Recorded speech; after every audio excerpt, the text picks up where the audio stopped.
Kia ora tātou. In this video we're going to introduce ionic compounds. So looking at the name ionic compounds, ionic, we've learnt what ions are in a previous video, so this must be something that involves ions. And compound, that's a word when we've got more than one thing compounded together. So an ionic compound is when we've got more than one ion or different type of ion bonded together. So we'll have a look at how that works. But first of all, we just need to look at the periodic table and find out which atoms are likely to form ions that will bond together. And so the general rule of thumb is that when you've got a metal ion and a non-metal ion, they will bond together to form an ionic compound. So we'll learn why not all ions bond together in a moment. So we first of all need to look at how we can distinguish between metals and non-metals on the periodic table. So to do that, I just drew the line going along the periodic table before, but if you just do a squiggly line below boron and above aluminium, this gives a good approximation of where metals and non-metals are on the periodic table. It's not exact, but it's absolutely good enough. So just a squiggly line from there, anything on the left-hand side of this squiggly line is a metal. And some of these you will recognize. So aluminium you'll recognize as a metal, copper, nickel, zinc, titanium, iron, you'll recognize most of those. Some of them you might not, and there's silver there. Molybdenum, you probably won't recognize that. Antimony, tin, you'll recognize tin. Yeah, so these are all different types of metals, and we know that metals have similar properties in that they're shiny, they conduct electricity, those sorts of things. So anything on the left hand side of that line and below hydrogen, sometimes you see hydrogen written over there, but hydrogen is not a metal. Anything on that side of the line is a metal, and anything on the right hand side of the line, including hydrogen, is a non-metal. So anything in yellow here is a non-metal, and anything in the blue color, if I can find the same color again, I don't know, nope. That was a metal.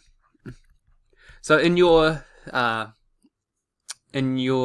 periodic tables, in your exercise books, I would recommend drawing this line and showing which ones are metals and which ones are non-metals. So when we get a metal combined with a non-metal, that will form an ionic compound. So let's look at some examples. First of all, we'll take lithium and we'll take fluorine, and then we'll go with sodium and oxygen. So the first one, what happens when we combine lithium and fluorine together? So lithium plus fluorine. So lithium, it's got an atomic number of 3, which means that it's going to have the electron arrangement of 2, 1, because it's got 3 electrons, it's got 2 in the first shell, and then the third one has to go into the next shell. So when that forms an ion, that is going to lose this electron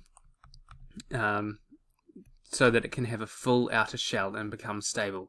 So the lithium ion, which would be drawn as Li+, will just have 2 electrons, and it'll have 3 protons, which is why it's got the positive charge, and it's going to lose one of those electrons. Now if we look at fluorine, so lithium's got an atomic number of 3, fluorine's got an atomic number of 9, so that means it's going to have 2 electrons in its first shell, and then it's got 7 electrons left to fit in the second shell. So for fluorine to gain a full outer shell and be stable, that needs to gain another electron.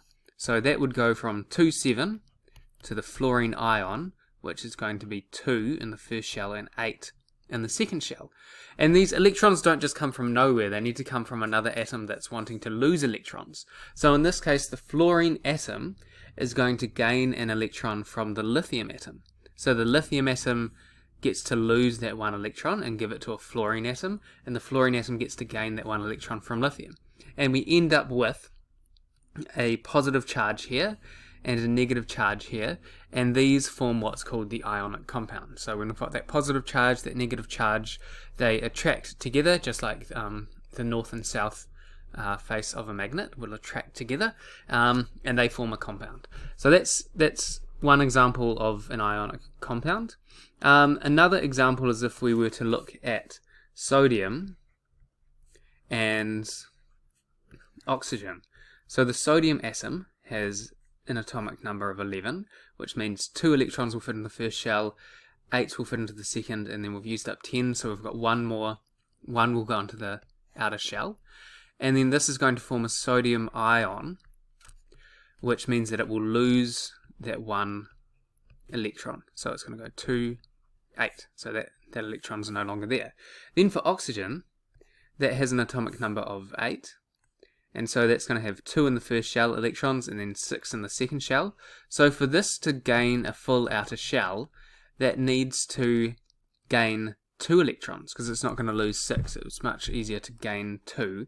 So that's going to need 2 times E minus, 2 electrons. It's going to form a charge of 2 minus, and we'll have an electron configuration of 2, 8.